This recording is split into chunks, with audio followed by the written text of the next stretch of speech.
మత్తయి సువార్త 21వ అధ్యాయము 2వ వచనం 3వ వచనం చదవండి.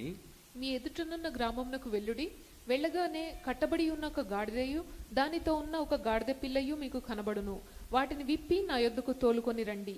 కాబట్టి ఇక్కడ చూస్తే యేసుక్రీస్తు వారు అక్కడ తాను ఎంచుకున్నది ఏమిటంటే గాడిద పిల్ల. మీరు గ్రామానికి వెళ్ళండి, అక్కడ ఒక గాడిద, కట్టబడిన గాడిద పిల్ల ఉంటుంది, అవి తీసుకొని రండి. అవి ప్రభువునకు కావలసి ఉన్నవి. అక్కడ రాయబడినవి. ఎవరైనా అడిగితే అవి ప్రభువునకు కావలసి ఉన్నవని చెప్పవలెను. ప్రభువునకు కావలసి ఉన్నవి. చూడండి, దేవుడు అనగా యేసుక్రీస్తు వారికి కావలసింది లేదా కోరుకున్నది ఏమిటంటే ఒక గుర్రాన్ని కాదు, ఒక రథాన్ని కాదు, గాడిదను కోరుకున్నాడు. అనగా గాడిద సామాన్యమైనదే.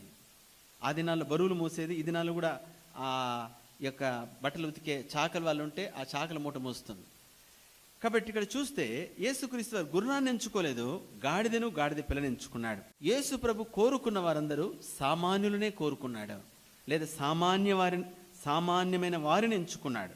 మత్తయి సువార్త 4వ అధ్యాయము 19-20 వచనాలు. మత్తయి 4:19. ఆయన నా వెంబడి రండి, నేను మిమ్మల్ని మనుషులను పట్టు జాలరులుగా చేతునని వారితో చెప్పాను. కాబట్టి యేసుక్రీస్తు వారు ఎవరిని పిలిచారు? శిష్యులను చూస్తే మీరు నా వెంబడి రండి, నేను మిమ్మల్ని మనుషులు పట్టు జాలరుగా చేస్తాను అంటే చేపలు పట్టే బెస్తోలను ఎంచుకున్నాడు.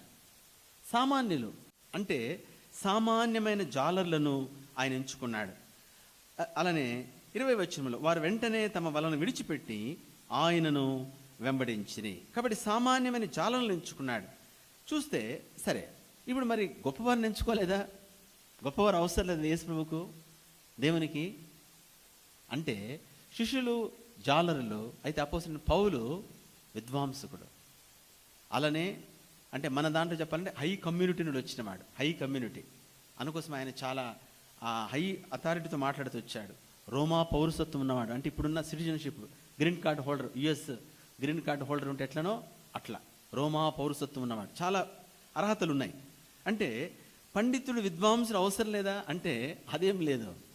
పండితుని కూడా ఎంచుకున్నాడు, ప్రొఫెసర్ లేదా స్కాలర్ని ఎంచుకున్నాడు, గొప్ప థియాలజిస్టు లేదా ప్రొఫెసర్ క్యాడర్, పిహెచ్డి క్యాండిడేట్ ఆయన ఎంచుకున్నాడు. అలానే జారులు ఎంచుకున్నాడు. అయితే ఒక సత్యం ఏమిటంటే పౌలు విద్వాంసుడే కానీ పండితుడే కానీ పౌలు కూడా సామాన్యుడు అని అనేక లేఖలు రాశారు. పాపుల్లో ప్రధాన పాపిని అంటాడు, అందరిలో కడపటివాడిని అంటాడు పౌలు. అనగా పౌలు తను తాను తగ్గించుకున్న తర్వాత అనగా సామాన్యుడిగా మార్చి పౌలును వాడుకున్నాడు. కాబట్టి సోదరుడ సహోదరి, యేసుక్రీస్తు వారి శిష్యులు ఎవరు లేదా ఎలాంటి లక్షణం అంటే వారు సామాన్యమైన వారు. We must be simple people లేదా సామాన్యమైన ప్రజలముగా ఉండాలి. సామాన్యమైన ప్రజలము. కాబట్టి శిష్యులు అంటే సామాన్యమైన వారు.